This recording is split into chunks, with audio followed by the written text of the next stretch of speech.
नमस्कार बच्चों। आज हम उपयोजित लेखन के अंतर्गत कहानी लेखन, इस लेखन विधा का अध्ययन करने वाले हैं। घटक कहानी लेखन पढ़ने से पहले मैंने कहानी लेखन लिखने के लिए जो नियम है यह पहले ही मैंने यहाँ लिखकर रखे हैं। इसका आज तक हमने बहुत बार कहानी लेखन पढ़ा है, विस्तार से भी पढ़ा है, लेकिन आपने उदाहरण भी छुड़ाए हैं। इसलिए मैंने एक उदाहरण भी आपके सामने यहाँ रखा है कि कहानी लेखन को अगर आपको जितने अंक चाहिए उतने आपको पाने हैं तो किस प्रकार हम उसमें बदलाव कर सकते हैं। हमारा ये कहानी लेखन सबसे अच्छा कैसा हो, कहानी लेखन लिखने के नियम कौन कौन से हैं, किन किन नियमों का इस्तेमाल हमें अपने कहानी लेखन में करना है, इन सारी बातों के बारे में जानकारी आज की तासिका में हम लेने वाले हैं। तो चलिए, हमें परीक्षा में मद्दों के आधार पर कहानी लिखनी होती है। हमें परीक्षा में मद्दों के आधार पर कहानी लिखनी होती है। तो ये जो कहानी लेखन है, ठीक है, कुछ आसान नियम है कि हम कहानी लेखन कैसे लिख सकते हैं, किन किन नियमों का पालन हमें करना होगा। तो चलो, सबसे पहले कहानी मद्दों के आधार पर परीक्षा में आती है या फिर हमें कहानी लिखनी है तो किस प्रकार लिखनी है, इनके जो नियम है ये मैं विस्तार से आप लोगों को समझाता हूँ। पहला नियम है रूपरेखा को समझना। जब परीक्षा में आप इस सवाल का जवाब लिखते हैं, कहानी छुड़ाते हैं, तो सबसे पहले आपको मध्य दिए जाते हैं। यहाँ उदाहरण के तौर पर मैंने कुछ मध्य रखे हैं, आप उनको गौर से देखिए। मैंने बहुत कम मुद्दे रखे हैं ताकि लिखने में आसानी हो। परीक्षा में ये विस्तार से आ जाएगा और विस्तार से आ जाएगा। यहाँ मुद्दे रखे, एक सुंदर वन, इंद्र का आगमन, वन का सौंदर्य देखना, मध्य देखो। तो सबसे पहले हमें कहानी लिखते वक्त क्या करना है, जो रूपरेखा आपके सामने रखी है उसको समझना है कि भाई कहानी क्या है, इस कहानी में से हमें क्या पता चलता है, यह कहानी किस पर आधारित है, यह कहानी के मध्य हमें क्या समझा रहे हैं। जब आप पूरी तरह से, सबसे पहला और महत्वपूर्ण नियम यह है कि रूपरेखा को हमें सबसे पहले अच्छी तरह से समझ लेना है। कहानी को कैसे बढ़ा सकते हैं, यहां तो सिर्फ मध्य है, इन मुद्दों को कैसे विस्तार करना है। अगर आपको सही विस्तार करना है तो पहले रूपरेखा को समझना अतिशय आवश्यक है। जब आप रूपरेखा को समझते हैं तभी आपको पता चलता है कि भाई हमें रूपरेखा को लिखना कैसे है। ठीक है, जब कहानी आपकी समझ में आ जाएगी तो उसका विस्तार करना भी बहुत आसान हो जाएगा। ठीक है, तो पहला नियम यह है कि रूपरेखा को हमें अच्छी तरह से समझ लेना है कि कहानी हमें क्या बता रही है, कहानी का अर्थ क्या है, कहानी किस पर आधारित है। ठीक है, जब आप कहानी की रूपरेखा को समझेंगे तभी आपके दिमाग में यह इस प्रश्न का उत्तर आ जाएगा कि कहानी को शीर्षक क्या देना है। कब आ जाएगा, जब आप पूरी तरह से मुद्दों को गौर से समझेंगे, पढ़ेंगे, जानेंगे, तभी आपको पता चलेगा कि कहानी किस पर आधारित है। तब आपको जाकर उसका शीर्षक पता चल जाएगा। ठीक है, तो पहला नियम यह है कि रूपरेखा को अच्छी तरह से समझ लेना चाहिए। दूसरा है क्रम से विस्तार। मैंने एक बार आप लोगों को बताया था कि भाई आदमी पहले पैदा होता है बच्चा, ठीक है, उसका क्रम से विस्तार होता है। बच्चा होता है, आगे चलकर युवक बनता है, प्रौढ़ बनता है, फिर बूढ़ा बनता है और मर जाता है। यह जो क्रम है, सही क्रम, इसी क्रम से हमें लिखना है। बहुत बार ऐसा हो जाता है कि हम क्रम को भूल जाते हैं, नीचे के मध्य बीच में आ जाते हैं, बीच के नीचे आ जाते हैं। ऐसे नहीं करना है। जांचने वालों को जो आपकी कृति पत्रिका जांचने वाले अध्यापक है, अगर आपने क्रम से विस्तार नहीं किया तो उनकी समझ में यह बात झट से आ जाती है कि छात्र को ये पता ही नहीं है कि क्रम से लिखना है। कहानी सही लिखी है लेकिन क्रम आगे पीछे हो गया है, तो यहाँ अंक कम हो सकते हैं, प्रॉब्लम हो सकता है। तो हमें कहानी क्रम से लिखने हैं। मैंने अभी आपको उदाहरण बता दिया, बच्चा, युवक, प्रौढ़, बूढ़ा, ठीक है, 4 मुद्दे के ऊपर क्रम से लिखना है। एक सुंदर वन था, इंद्र का आगमन हुआ, वन का सौंदर्य देखा, ठीक है, सूखे पेड़ पर तोते को देखा, सवाल पूछना, सवाल पूछना, ये मुद्दा अगर आगे आ गया, सबसे पहले आ गया, तो इस कहानी में क्रम, उचित क्रम नहीं रहेगा, ठीक है, इतना ही मैं बता दूं। तीसरा है स्थान, पात्र आदि को नाम देना है।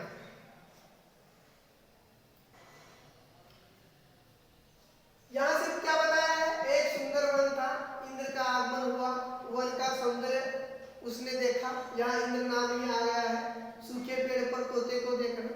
तो आप यहाँ किसको नाम दे सकते हैं, कौन बताएगा? सर जी हम तो वन को नाम नहीं दे सकते।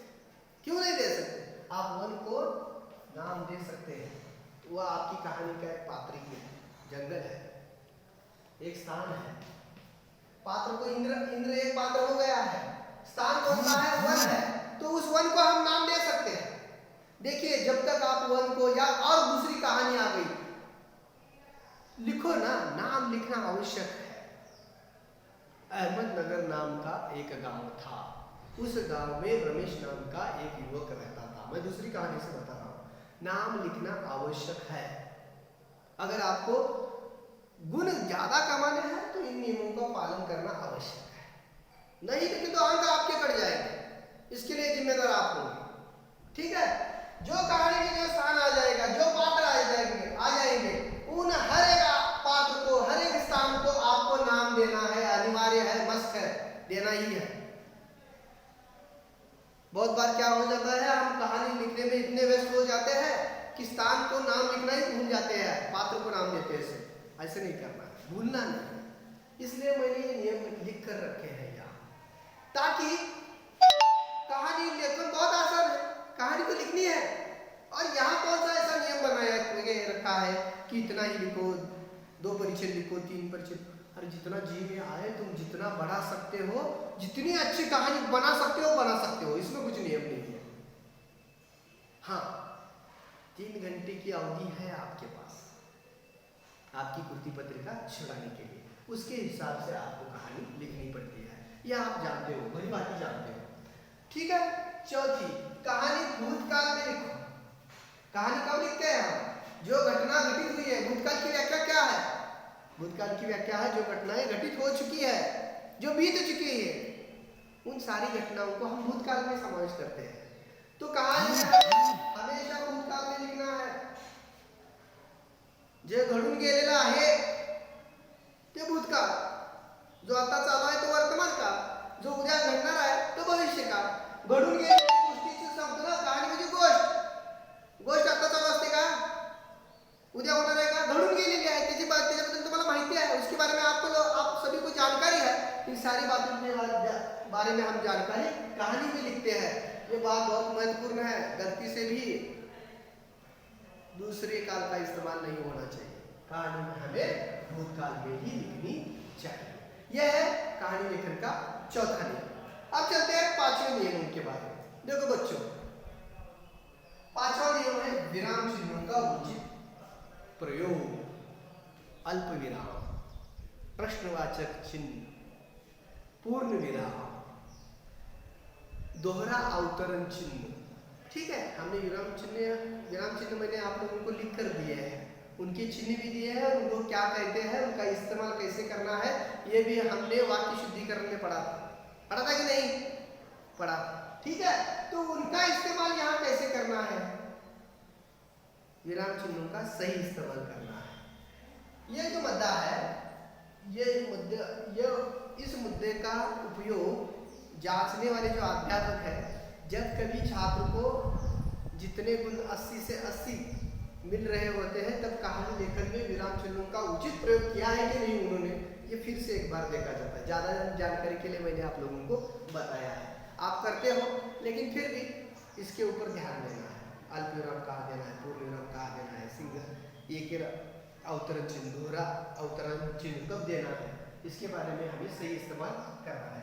छठा जो है 3-4 परिच्छेद बनाना। परिच्छेद कहानी लिखने के लिए मैंने यहाँ शुरुआत किया है, ये पहला पन्ना हो गया, दूसरा पन्ना यहाँ तक नीचे सीख रखिए। बीच बीच में परिच्छेद नहीं है, दिखने में कैसा दिखता है। जब आप उचित क्रम से लिखते हो ना तो परिच्छेद बनते ही है, ठीक है। जब आप उचित क्रम से लिखते हो तो परिच्छेद बनते हैं। हमें क्या करना है, जानबूझकर 3-4 परिच्छेद बनाना है। आपको कोई तकलीफ है, आप लोगों को, आपको क्या करना है, जानबूझकर 3-4 परिच्छेद बनाना है। 3-4 परिच्छेद बनाना आवश्यक है। इसके बाद 7वां और महत्वपूर्ण नियम है, कहानी को शीर्षक और सीख लिखना आवश्यक है। कहानी को शीर्षक आप तभी लिख सकते हो जब आपको कहानी पूरी तरह से समझ में आ जाती है। इसलिए आपको क्या करना है, बहुत सारी कहानियों को पढ़ना है। मैं आसान शब्दों में बता रहा हूँ। अगर आप 10, 12, 15, 20, 25 कहानियों को पढ़ेंगे ना, तब आपको पता चलेगा कि शीर्षक लिखते कैसे हैं। हम क्या करते हैं, परीक्षा कृति पत्रिका में छुड़ाना है, 2-4 कहानियां पढ़ ली और चले गए पेपर लिखने। ऐसे नहीं करना है। देखिए, आप शीर्षक लिख सकते हो। आप 9वीं के छात्र हो या 8वीं के छात्र हो, 10वीं के हो, तब भी आपको 5वीं से 7वीं कक्षा तक आपने कहानियां पढ़ी होती है। लेकिन शीर्षक कैसे लिखते हैं, इसके बारे में कभी हमने सोचा नहीं होता है। आता है आपको, लेकिन सोचा नहीं होता। इसलिए हमें क्या करना है, बार बार कहानियों को पढ़ना है। कहानी को पढ़ने के बाद आपको पता चलता है कि उसका शीर्षक उन्होंने कैसे लिखा है। जब आप रूपरेखा पढ़ते हो तब आपकी समझ में आ जाता है कि इसे शीर्षक क्या देना है। समझ रही हो? चलिए, मैं अभी उदाहरण लेने वाला हूँ आगे का। कहानी को शीर्षक लिखना आवश्यक है और सीख लिखना, इन दोनों के लिए आधा अंक है। कृति पत्रिका में कितना अंक है, आधा अंक है। शीर्षक को आधा अंक है और सीख को आधा अंक है। अगर आप शीर्षक नहीं लिखेंगे तो कहानी का पता ही नहीं चलेगा। शीर्षक तो अति आवश्यक है। एक बार सीख नहीं लिखी तो आधा अंक कम करके वो आगे चला जाएगा, लेकिन शीर्षक ही नहीं लिखा है तो शायद ऐसा भी हो सकता है कि जांचने वाला आपकी कहानी जांचे ही नहीं। इसे ही पता नहीं है बच्चे को, इस बच्चे को कि कहानी को शीर्षक लिखते हैं, वो ऐसे कर सकते हैं। इसलिए हमें ध्यान रखना है कि चाहे जो कुछ भी हो जाए, हमें शीर्षक लिखना है। बड़े अक्षरों में शीर्षक लिखिए, टाइटल जिसे आप कहते हैं, ठीक है। तो चलिए, अभी जो मैंने उदाहरण के लिए ये जो कहानी लिखी है, इसे आप 1-2 मिनट तक पढ़ो। मैं रुकता हूँ थोड़ा, इसे पढ़ो।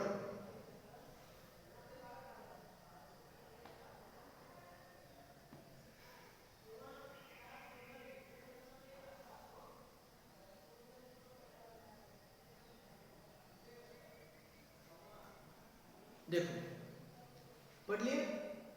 रुकता हूं मैं, कोई जल्दी नहीं।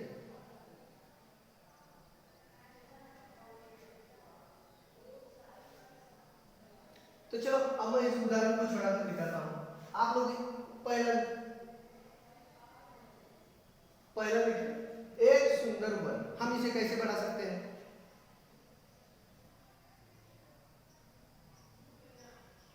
बता सकता है कोई? हाँ, देखिए, मैं बढ़ा देता हूं। कोई छात्र होगा ऐसा लिखेगा, एक बहुत सुंदर वन था। ठीक है। मैं कैसे लिखता हूं? देखो, एक रामपुर नगर नाम का गांव था। उस गांव के बगल में ही एक सुंदर वन था।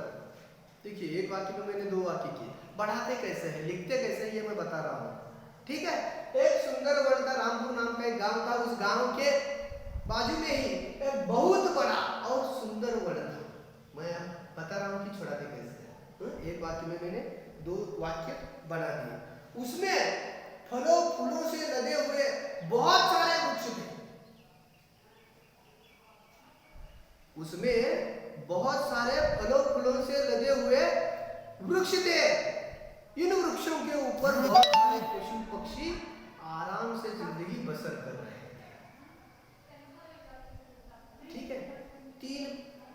वाक्य मैंने बनाए।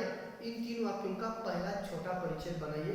आपकी बहियों में, आपके वृत्ति पत्रिका में इसकी 4 लाइनें बनेंगी। ठीक है। अब दूसरा, एक दिन घूमते घूमते वनदेव, एक दिन घूमते घूमते उस वन में इंद्रदेव का आगमन हुआ। यहाँ कितने वाक्य बनाता हूं देखो। इंद्रदेव का वन में आगमन हुआ। इंद्रदेव का आगमन होने के बाद इंद्रदेव ने सारे वन का सौंदर्य देखा तो उन्हें बहुत अच्छा लगा, बहुत अच्छा लगा। वो बहुत प्रसन्न हुए कि ये कितना सुंदर वृक्ष है। इस जंगल में सारे के सारे फल, सारे वृक्षों पर फल फूलों से लगा हुआ है, सारे वृक्ष है। बहुत प्रसन्न हुए। ठीक है। जब इंद्रदेव उस वन का सौंदर्य देखते हुए घूम रहे थे तो उन्हीं वृक्षों के बीच में उनको एक पेड़ दिखा जो सूखा पेड़ था, जो पेड़ सूखा पेड़ था। और उन्हें देखकर यह बहुत आश्चर्य हुआ कि इतने सारे वृक्ष है हरे भरे, उन वृक्षों को छोड़कर एक तोता उस सूखे पेड़ पर बैठा है। वैसे तो तोते हरे भरे वृक्षों पर ही बैठते हैं, उसके फल खाते हैं। ठीक है। लेकिन इंद्रदेव ने जो दृश्य देखा उसमें क्या देखा कि एक तोता सूखे पेड़ पर बैठा है। और इतना अच्छा वन है, इतना अच्छा जंगल है, सारे के सारे हरे भरे पेड़ है, लेकिन इन सारे पेड़ों को छोड़कर एक तोता सूखे पेड़ पर बैठा है। तो उनको आश्चर्य हुआ। तो वनदेव इंद्र जी उस तोते के पास आए और उन्होंने उस तोते से सवाल पूछा, अरे भाई इतने सारे जंगल में वृक्ष है, हरे भरे वृक्ष है, इन सारे वृक्षों को छोड़कर तुम क्यों इस सूखे पेड़ पर बैठे हो? क्यों इस सूखे पेड़ पर बैठे हो? प्रश्नवाचक चिन्ह दो। यहाँ है विराम चिन्हों का इस्तेमाल। ठीक है। मैं एक क्रम से ही बता रहा हूँ। मैंने स्थान पात्र को नाम दिया है, भूतकाल में ही आप लोगों को बता रहा हूँ। सारे नियमों का पालन करते हुए किस प्रकार हमें कहानी को लिखना है, कहानी को बढ़ाना है, इसके बारे में हम जानकारी हासिल कर रहे हैं। तो देखो, तो तोते ने कहा, तोते का क्या जवाब होगा? ये अगर आपने रूपरेखा अच्छी तरह से समझ ली है तो आप लोगों को तोते का जवाब झट से मालूम हो जाएगा। तोता बताता है, एक समय, देखिए मैं कहानी बढ़ा रहा हूँ, अब वक्त की पाबंदी है, थोड़ा बढ़ा रहा हूँ, जल्दी ले रहा हूँ। तोते का जवाब आता है, हे इंद्रदेव जी नमस्कार। मैं आपको बता सकता हूँ कि सूखे पेड़ पर ही मैं क्यों बैठा हूँ, क्योंकि एक समय ऐसा था जब यह सूखा हुआ पेड़ बहुत ही हरा भरा था। मैंने बहुत साल तक इस पेड़ पर मैं बैठा हूँ, इसके फल मैंने बड़े चाव से खाए हैं। बहुत सालों तक मैंने इसका उपयोग करके लिया है, इस फल का फायदा मुझे हुआ है, लेकिन अब ये वृक्ष बूढ़ा हो गया है, इसलिए यह सूख गया है। लेकिन बहुत सालों तक मैंने इसके फल खाए हैं, इसलिए मैं इस पेड़ पर, सूखे हुए पेड़ पर बैठा हूं। जब मेरे बुरे दिन थे तो मैं इस पेड़ के फलों का आस्वाद ले चुका हूं। जब इस पेड़ के बुरे दिन आ गए हैं तो मैं इस पेड़ का साथ कैसे छोड़ूं? यह जवाब कौन बताता है? तोता बताता है, इंद्र को बताता है। जब वो वृक्ष अच्छा था, फलों से लदा हुआ था, तो बहुत सालों तक मैंने इसके फल खाए। जब इस पेड़ के बुरे दिन आ गए तो इसका साथ मैं कैसे छोड़ूं? मैं इसका साथ नहीं छोड़ता, इसलिए मैं ये हरा भरा जंगल छोड़कर मैं इस पेड़ पर आकर बैठा। ये जवाब किसने दिया? तोते ने जवाब दिया। तोते का जवाब सुनकर, देखिए मैंने कितने वाक्य बनाए। तोते का जवाब सुनकर इंद्रदेव बहुत खुश हुए। उनको लगा कि तोता जो है, इसकी कृतज्ञता कैसी है, इसकी मित्रता इस पेड़ से कैसी है, ये देखकर इंद्रदेव बहुत खुश हुए। आप तो जानते हो देवों के पास बहुत सारी अफाट शक्तियां होती हैं, तो इंद्रदेव जी बहुत प्रसन्न होते हैं तोते का ये जवाब सुनकर, और इंद्रदेव जी वरदान देते हैं किसको? उस सूखे पेड़ को, कि वो पहले के जैसा हरा भरा हो जाए। इंद्र ने वरदान क्या दिया? वो सूखा हुआ पेड़ फिर से हरा भरा हो गया। तो उस पेड़ के प्रति सच्ची मित्रता, सच्ची कृतज्ञता किसने जताई है? तो वह तोते ने जताई है। इसमें हमें क्या सीख मिलती है और क्या शीर्षक लिखना है? कौन बता सकता है? कौन बता सकता है? हाँ तुम बताओ। सच्ची मित्रता, बहुत अच्छे, लिखो सच्ची मित्रता। और मैं कहता हूं कृतज्ञता, ये भी चलता है। सच्ची मित्रता लिखो या कृतज्ञता लिखो, ये हो गया शीर्षक जो हमें बड़े अक्षरों में लिखना है। अब उसके नीचे सीख लिखनी है, सीख लिखना आवश्यक है। कौन बता सकता है सीख कैसे लिखी जाए? कौन से? हाँ वक्त लो, कुछ जल्दी नहीं। क्या सीखने को मिलता है? मैं बताऊं, हमारे मानव का आचरण कृतज्ञता पूर्वक होना चाहिए। मैंने सीख बनाई, मानव का आचरण कृतज्ञता पूर्वक होना चाहिए। या और कोई सीख बता सकता है? हाँ, सीख बुरे दिनों में भी हमें मित्र के साथ खड़ा रहना चाहिए या उसके साथ अच्छा व्यवहार करना चाहिए। मैं लेकिन सही मायने में देखेंगे तो कृतज्ञता यही अच्छा लगता है, इसके ऊपर यह अच्छा बैठ जाता है। इसलिए सीख क्या लिखनी है? मानव का आचरण भी कृतज्ञता पूर्वक होना चाहिए। तो आज के तासिका में हमने क्या देखा? कहानी लेखन और कहानी लेखन लिखने की जो महत्वपूर्ण नियम है, इन नियमों के बारे में हमने आज अध्ययन किया। तथा उदाहरण के लिए मैंने एक कहानी आप लोगों के सामने छुड़ाकर दी। आज हम यहीं पर रुकते हैं, ठीक है? कल आपको आते वक्त क्या करना है कि ये जो पूरी कहानी है, अभी जो मैंने इसको छुड़ा कर बताया है, तो आपको क्या करना है? घर में जाने के बाद यह कहानी आपको पूरी तरह से वहियों में लिखनी है और कल आने के बाद वो वही मुझे दिखानी है। तो चलिए आज हम यहीं पर रुकते हैं। धन्यवाद।